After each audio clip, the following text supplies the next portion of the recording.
Сәлеметсіздер ме, менің құрметті тыңдармандарым? Сіздермен бірге өзгенің өмірі. Сіздерге керемет тыңдалым тілеймін. Әуестік пе, ақмақтық па, қалтадағы ақша ма, өмірдің өзін біле бермейтін бір қырын қызықтағым келді де, жас сұлу, жоғары ақылы қызметке дайын деген жарнамадағы телефон нөмірін тере қойдым. Ар жағынан үйде қабылдаймын деген соң мекен жайын біліп алдым да тарттым. Қалай барғанымды, қалай қабылдағанын айтып жатудың қажеті жоқ. Жұрт айта беретін қызықты көрдім. Құмардан шықтым. Ару десе ару, сұлу десе сұлу. Кәсібін жетік білетіннің нақ өзі. Жап-жас болып, соның бәрін қайдан үйренгеніне таң қаласың. Оның бәрін порнофильмдерден үйренгенін жасырмайды. Ол ма? Нақ артистей образға еніп, 12 мүшеңді балқытпай қоймайтындай дәрежеде орындайды. Ал шаруа біткен соң, түк болмағандай баяғы қалпына келе қояды. Маған бәрінен қызығы да, керегі де оның осы жолға қалай түскенін білу еді. Соған арнайы дайындалып барғанмын. Рахмет саған, бірақ ақша төлеп кете салу ыңғайсыз болып тұр. Құр қол келмеп едім. Біраз әңгімелесіп отыруға қалай қарайсың дедім киініп жатып. Уақытым бар, қарсы емеспін деді ол. Ендеше мынаны дұрыс алған екенмін деп коньяк пен шоколадты ортадағы стол үстіне қоя салдым. Ол ас үйге барып рюмкаларды әкелді. Таныстық үшін, денсаулық үшін алдық. Арасында музыка тыңдай, бұралқы әңгімелерді араластырдық. Не керек? Бір-біріміздің сенімімізге енгендейміз. Бір нәрсе сұрауға бола ма деп алдым әуелі. Манағы жасағандарыңыздан өрескел емес шығар, сұрай беріңіз деді ол. Әлде мінезі солай ма, әлде ішке түскен ащы судың әсері ме? Осы жолға қалай түстің? Оның қажеті қанша? Әп-әдемі қыз болған соң, мына кәсіпке қимағаным ғой дедім. Бұл кәсіппен тек жаман адамдар айналысады деуге болмайды. Сонда да бір түрлі. Өмірде көңілдес, ашына, жай адамдарды көріп жүрміз. Дегенмен ақылы қызмет көрсетіп, әдемі дүниені кәсіпке айналдыру деп мүңгірлеп қалдым. Қалай ойлайсыз? Студенттің стипендиясымен басқаны былай қойғанда күн көру мүмкін бе? Жоқ. Ендеше бізді бұл кәсіпке итермелеп отырған қолында билігі бар шенеуліктер. Мұның не деген ренішті сұрағыңызды маған емес, соларға қойыңыз. Ал маған университетті бітіріп, жыл сайын миллиондаған ақылы бөлімде оқып мамандық алып шығу керек. Әйтпесе мүлде жерде қаламын. Жерде қаламын деген жай сөз, аштан өлуім мүмкін. Ал қолдан келіп тұрған соң, оқып білім алу қажет. Бұл үшін арды аяққа басудан басқа таңдау болған жоқ. Сіз қыздықтан неге айырылдың деп ренжірсіз. Сіздің дұрыс, жалпы дұрыс. Дұрыс болғанымен қайтпекпін. Ауылдағы әке-шеше мұндағы мені асырамақ түгіл, қолдарындағы қалған балаларын ашықтырмаса болғаны. Басқа ешкімім жоқ. Жаны ашығансып отырған сіз әлгі $100 жай неге бермедіңіз? Жайда берер едім. Қанша уақыт?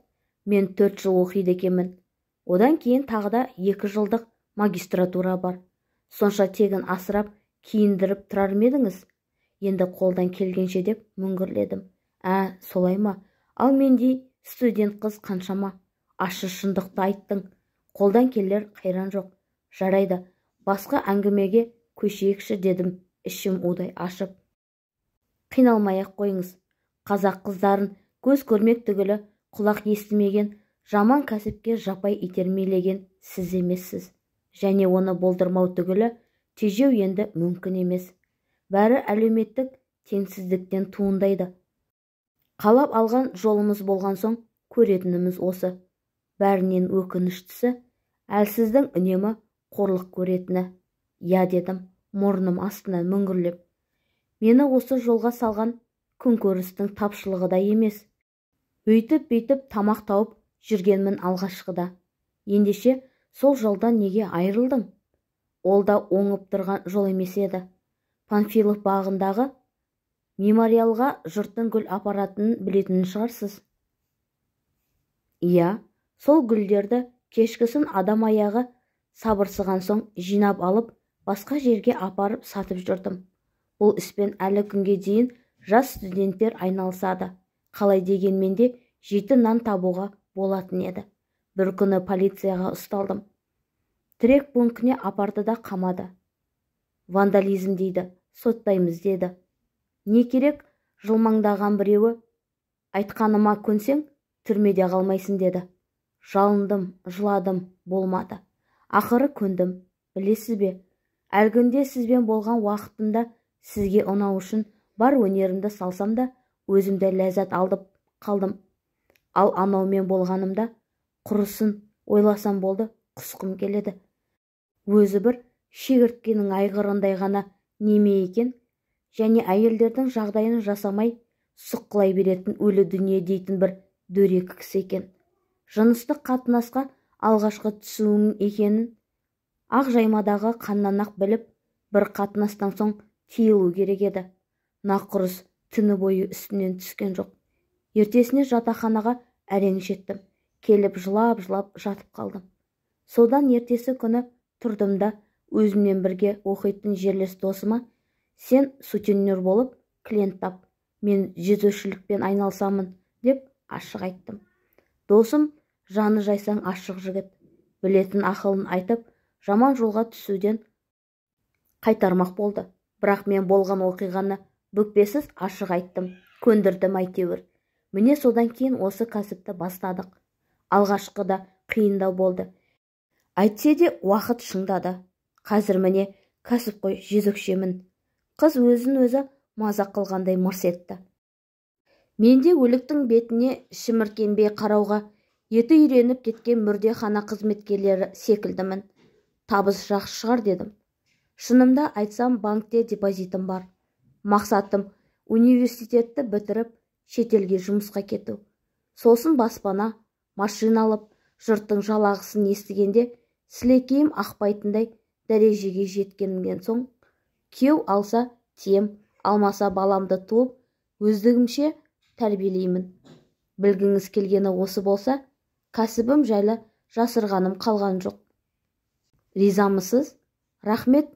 Дегенмен кескен келбетіңізге, сөзіңізге, ой-өрісіңізге қарасам, періште секілдісіз.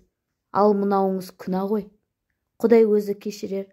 Жалпы алғанда күнәһар мен емес, мені осындай жолға итермелегендер. Ең әуелі жеріміз бай бола тұра, халықты кедейлікке душар еткен басшылар күнәһар. Содан соң мені қыздығымнан айырған ана сүмелек полицей күнәһар. Жалпы алғанда халықтың көпшілігі күнәһар.